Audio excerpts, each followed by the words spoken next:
Inspire is our success mantra and Sun is the right choice for you. అంటే డాకు మహారాజ్ అంటే మంచి వేషం అది. మంచి వేషం. బాలయ్య గారితో ఫస్ట్ సినిమా అది. అంతకుముందు మర్చిపోయి అఖండ చేశారు. అఖండ చేశానండి.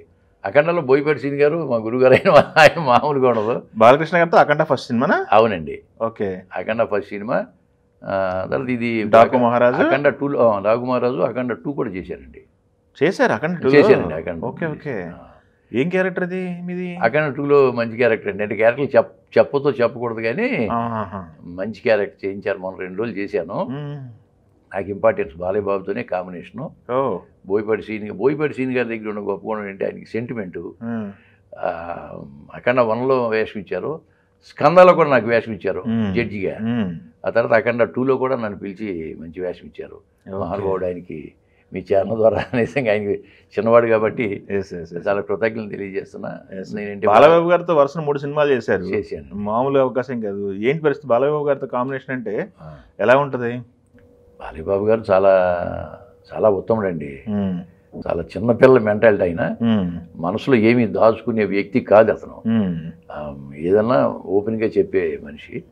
కాకపోతే మనం పర్సనల్గా ఆయన నేను అదండి ఇదండి నేను చెప్పే ఇది నాకు లేదు కానీ మన పని మీద చూసుకుని పక్క పోతే ఏది ఉండదు. మొట్టమొదటి వెళ్ళినప్పుడు ఆయన ఎదురు పడకూడదు, ఆయనకి నమస్కారం పెట్టకూడదు, అది జడిపించారు. అవునా?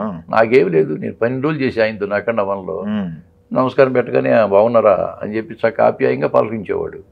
అంతకంటే ఏం కావాలండి? అంతే కదా. అందుకంటే మనతో ఎక్కువ మాడతానే మనకి ఏముందని డీల్ అవుతున్నాం. ఇప్పుడు దీంట్లో కూడా 2 days చేసాము. నా పక్కనే ఉండేవాడు. ఓకే. సక్సెస్ మీట్లో కూడా నేను ఏ పద్యాలు పాడితే కూడా ఆయన చాలా హ్యాపీ ఫీల్ అయ్యాడు. అఖండ 1లో మంచి ఇంపాక్ట్ ఉన్న క్యారెక్టర్ మీది. మీ కొడుకు దగ్గర ఫైట్ కదా? ఫైట్ ఆ తోట. అవునవును. స్టార్టింగ్ ఇంట్రడక్షన్ ఫైట్ అది. ఫైట్ నాగమహేష్ వచ్చి నా నారింజ తోట కట్ చేస్తాడు కదా. అవునవును. నేను ప్రాధేయపడతాను. అప్పుడు వచ్చి ఆయన ఫైట్ లీడు.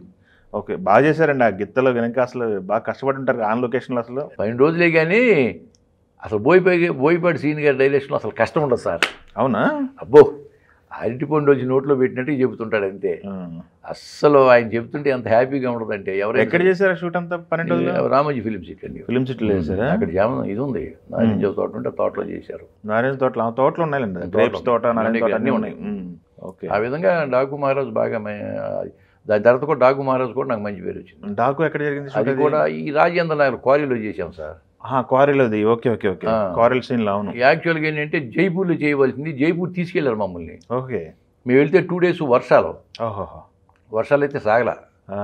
మళ్ళీ వెంటనే మళ్ళీ బ్యాక్ పంపించారు మమ్మల్ని. జస్ట్ జైపూర్ చూపించేసి పంపించారు. ఇంకా సూపర్. అదంతా ఇక్కడ సెట్ వేసారు మొత్తం. ఆ క్వారీస్లో అవన్నీ మార్బుల్ స్టోన్స్ క్వారీస్ లాగా మొత్తం సెట్ వేసి చేస్తారు. ఇక్కడ చేశారు. అది కూడా 13 రోజులు చేశాను నేను. అఖండ పెద్ద హిట్, డాకు మహారాజ్ పెద్ద హిట్. ఇప్పుడు అఖండ 2 పెద్ద హిట్ అవుతుంది. ఇంకా పెద్ద హిట్, చాలా పెద్ద హిట్ అవుతుందండి, డౌటే లేదు. మీకు తెలిసైంది స్టోరీ మొత్తం చెప్పేస్తున్నారు. స్టోరీ అంటే మా సీన్ తెలుసు. అవునా?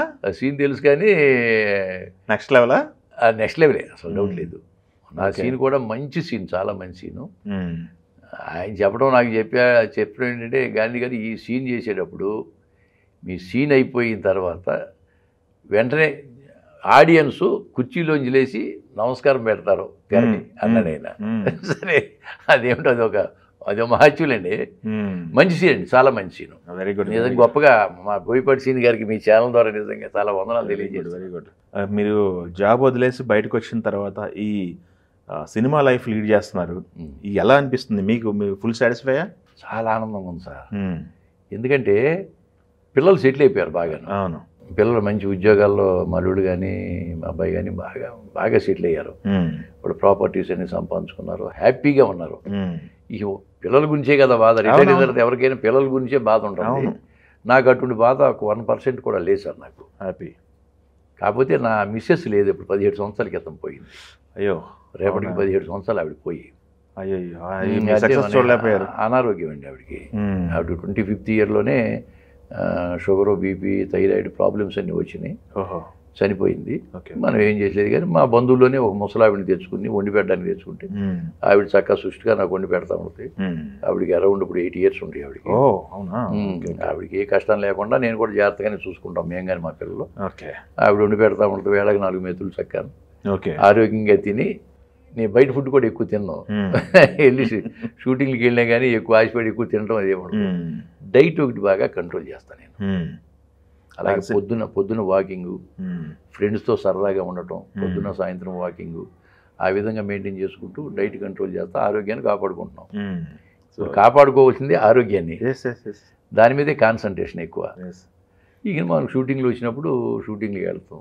ఓకే, నేనే ఆఫీస్కు వెళ్ళను, వాళ్ళే పిలుస్తున్నారు, వెళ్ళవలసిన అవసరం లేదు అనుకోండి. ఇంకా వన్స్ గుర్తింపు వచ్చింది, ఒక ఆర్టిస్ట్ ఉన్నారని తెలిసింది కాబట్టి అంతే. ఒకసారి ఆఫీస్కి వస్తారా అని వెళితే అప్పుడు వెళ్ళి వస్తాను. మరి ఈ 15 సంవత్సరాల్లో ఈ రాజన్న తర్వాత లైఫ్ మారిపోయింది అన్నారు కదా, ఈ 15 సంవత్సరాల్లో మీకంటూ గుర్తింపు వచ్చింది. అవునండి. బట్ ఆర్థికంగా మీ లైఫ్ ఎలాంటి మార్పు చూసారు? ఆర్థికంగా మొట్టమొదటి నాకు ఏం పెద్ద బాధ లేదండి. బాధ లేదు? లేదు, ఎప్పుడు బాధ లేదు.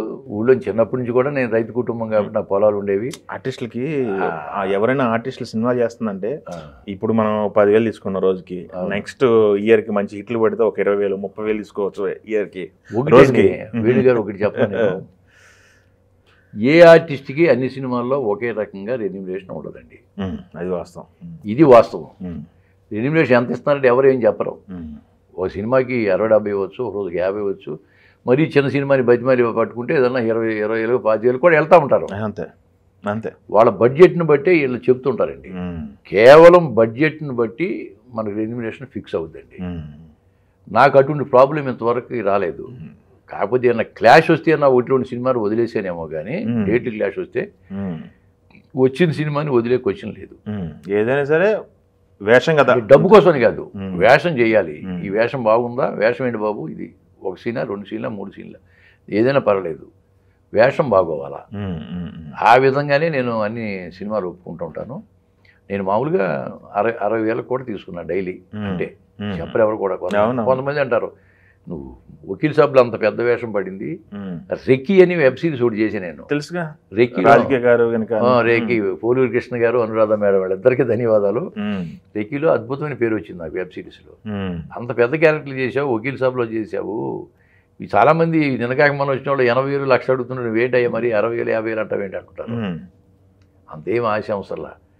ఇప్పుడు 60,000 60,000 తక్కువ రానయ్యాను అనుకో, అవతలకి వెళ్ళిన తర్వాత ఈ రాకపోతే ఇంకోళ్ళే అనుకుని బోల్డ్ మంది కాంపిటీషన్ కదండి, మన వెనక బోల్డ్ మంది ఉంటారు. వేషాలకు చాలా మంది ఎవరినో ఒకళ్ళు ఎన్నుకుంటారా, పోయిందేముంది.